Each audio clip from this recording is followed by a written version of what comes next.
گزرے ہوئے زمانے کا خوف دراصل آنے والے زمانے کا خوف ہے۔ ماضی صرف اسی وقت خوف زدہ کرتا ہے جب اس کا ناخوشگوار نتیجہ ابھی باقی ہو۔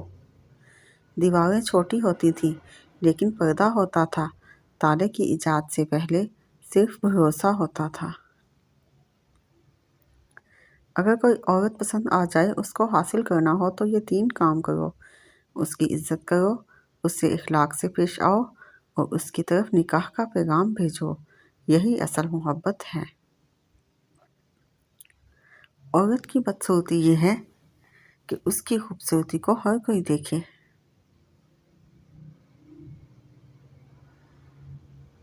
کامیابی ہمیشہ ناکامیوں کے بعد آتی ہے۔ اس دنیا میں فتح صرف اسی کے لیے ہے جو شکست کو مان لینے کا حوصلہ رکھتا ہے۔ خوش رہنے کا سب سے اچھا اصول یہ بھی ہے کہ جہاں لگے کہ آپ کی جگہ نہیں، وہاں خاموشی سے خود کو الگ کر لو، اپنی عزت کرو۔ ہمیشہ کوئی مصروف نہیں ہوتا، مسئلہ یہ ہے کہ اگلے بندے کی ترجیحات میں آپ کا نمبر کون سا ہے۔ جہیز لیتے ہوئے مذہب بھول جاتے ہیں کچھ لوگ، حق مہر لکھواتے ہوئے مذہب یاد آ جاتا ہے۔ شکر ہے کہ نیت کا اثر چہرے پر ظاہر نہیں ہوتا، ورنہ ہر فرد کو بار بار چھپانے کے لیے، چہرے چھپانے کے لیے نقاب کی ضرورت پڑتی۔ کچھ تعلقات کتنے کمزور ہوتے ہیں، ایک ذرا سی غلطی، ذرا سی رنجش اور ذرا سی خامی اسے ختم کر دیتی ہے۔ ہم حیران اور پریشان دیکھتے ہی رہ جاتے ہیں کہ ہم خود غلط تھے یا تعلق۔ اگر آپ رسک لینے کو تیار نہیں ہیں تو عام انسان کی طرح زندگی گزارنے کے لیے تیار ہو جائیں۔ زندگی کی مصیبتیں کم کرنا چاہتے ہو تو زیادہ سے زیادہ ذکر، عبادت اور خدمت میں مشغول رہو۔ خواہش کے سانپ کو ابتدا ہی میں مار دینا چاہیے۔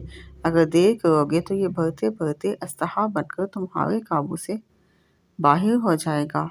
حضرت مولانا رومی رحمۃ اللہ علیہ۔ آنسو ہر دل کو نہیں پگھلا سکتے، یہ فقط ان دلوں پر اثر انداز ہوتے ہیں جن میں رب بستا ہو۔ خواجہ حسن بصری رحمۃ اللہ علیہ کہتے ہیں، بھیڑ بکریاں انسانوں سے زیادہ باخبر ہوتی ہیں کیونکہ چرواہے کی ایک آواز پر چرنا چھوڑ دیتی ہیں، اور انسان اپنی خواہش کی خاطر احکام الہی کی بھی پرواہ نہیں کرتا۔ گناہ میں لذت ضرور ہے مگر سکون نہیں۔ گناہ کا موقع نہ ملنا بھی اللہ کی نعمتوں میں سے ایک نعمت ہے۔ کامیابی کی پہلی سیڑھی کوشش ہے، کوشش سے غلطی، غلطی سے سبق، سبق سے تجربہ اور تجربے سے کامیابی حاصل ہوتی ہے۔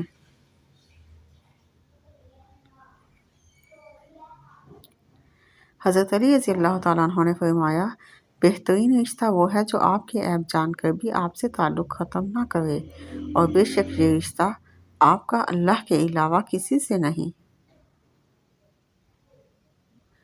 جب نیت کچھ اور ہو اور عمل کچھ اور ہو تو پھر قسمت کبھی نہیں بدلتی۔